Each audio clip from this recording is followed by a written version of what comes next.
We've been blessed with a joyful soul, Nicola, our daughter. Right now she's 8 years old, turning 9, and very excited about her big wide world. I love his eye over there. You like the sky out there? Does have a big personality, and I've always said that's her biggest strength, her joy and her drive to be heard. So we're grateful for that. About 6 months old, we started realising Nicola was going to have some challenges. She would sit and bash her head on the high chair or look for some sort of relief, which was a little out of the ordinary. She has no fine motor skills and struggles on the speech side to use the muscles required to make the words and sounds with her mouth. Yes, perfect. Is it on the right foot? Have a look. How does it feel? Auntie, can you say Auntie first? Auntie, yeah, that's it, Auntie Grace. Throughout her early childhood, she was non-verbal until she was about 5. So we did lots of sign language and picture books and things like that to communicate. Red. And what other colours? Purple. What other colours? Pretty much had delays from birth, and at the moment her diagnoses are cerebral palsy, apraxia of speech, and ADHD. Right, pop the lid on.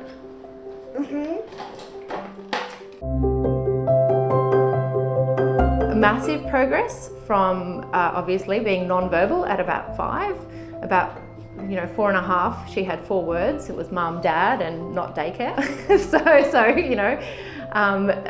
That's been the biggest shift, the fact that she can talk about what she wants, she can ask us questions. The therapy, the immersion and the support that we've all been able to give her has really pushed her into a world that we didn't think she would actually belong to.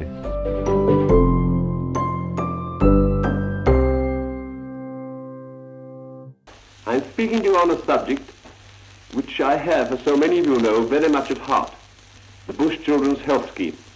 But I'm only asking for sufficient income to keep our work going for the duration of the war.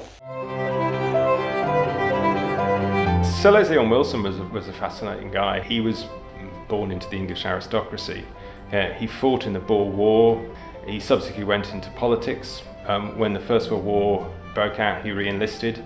He actually fought on Gallipoli with the Australians. He was very seriously wounded on the Western Front during the First World War, and that basically shaped his beliefs. His belief was that if you were born to privilege, you should give something back, and you should give it back voluntarily. He travelled extensively, and all the records say that he was always on the train, travelling around Western Queensland, meeting people, and he could see was the depression, and he could see the poverty and the health requirements of Western children, and they just weren't being met. So he was very passionate about getting those health services to those children. And he realised that one thing he could do was try and help kids by bringing them to the coast to have medical attention that they couldn't receive out west at the time.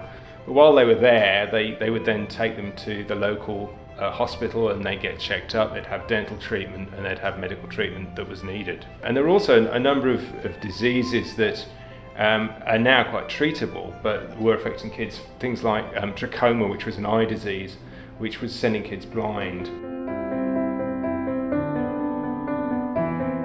It was realised that if they could set up permanent homes for the kids, they could bring kids all year round rather than just during the summer holidays to camps. The first one was in Redcliffe. It was a house that was donated to the organisation, and it became the organisation's spiritual home. We used to venture outside with them and take them down the beach, and some of them had never seen the ocean. Just the ripples and the waves and the expanse of sand, it was all very new to them. And they were gobsmacked actually. BUSHkids was certainly at the forefront of speech therapy. One of the early treatments that they did a lot of was repairing of cleft palates, and kids with cleft palates had problems with speech afterwards. Kids can be cruel, bullying of kids that have got speech impediments, particularly if they've had a cleft palate repair, and be very conscious of that. So it's actually helped them enormously in life. They transported very, very sick children for surgery, and they would fly them down to Melbourne and Sydney, where they could get very, very specialist surgical care. And again, they would bring their families with them and provide free of charge care, which was very, very important at the time. There are adults now that are alive because of the work that BUSHkids did. In the last 85 plus years, it's all about the child. It's all about the child and the family. How do we support them? When I started at BUSHkids, we had 5 service centres and 26 staff. Today we have about 200 staff and 32 service centres from where we operate out of. Last year they did over 22,000 sessions with children, helping 5,000 children, over 5,000 through 32 centres across the state. So it's certainly a wonderful organisation. That's all free of charge. Our first sounding drum is D. What's our last sounding drum? I've always been a big fan of early intervention, and you help a child. You don't just help a child, you help a family and a community as well. The early intervention, children are much more, they have that neuroplasticity at that age and have the capacity to be able to change. Frog. It's not a frog, it's something that's... Toad. Yeah. Toad. I think children need to be school ready, and we need to help them to be school ready. We need to give a child the best start we can, and the only way we can do that is by paying attention, being there for them. There they are, you've got them! What's that one? Red. Wow, good job. BUSHkids has a really strong commitment to having a footprint in regional and rural communities, but telehealth or teleservices enable us to supplement that local footprint. When COVID broke, we were in a really good position to move online with our services. So through the pandemic, we were able to transition all of our staff into teleservices and maintain that support for children and families.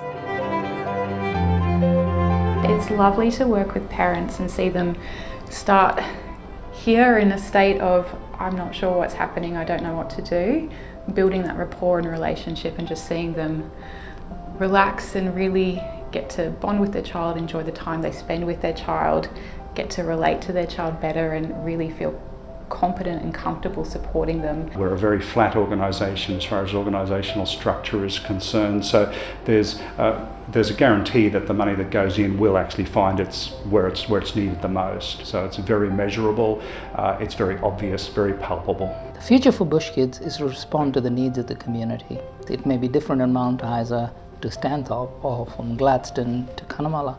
It is the need of that community. We've been responding to the adverse events that kids in the bush have been facing for years. That's part of our DNA at BUSHkids. We support communities through fire, through drought, through floods, and at the moment we're supporting children all across Queensland with the current pandemic. The people I work with are so committed to getting children the services they need. I'm humbled that there are so many people who want to support us in our work with the children. Good job. Good girl. The ultimate goal is for kids to not need us anymore, to be active members in their local community, to be involved and participate in whatever's meaningful to them and their family, really helping children to just enjoy their childhood.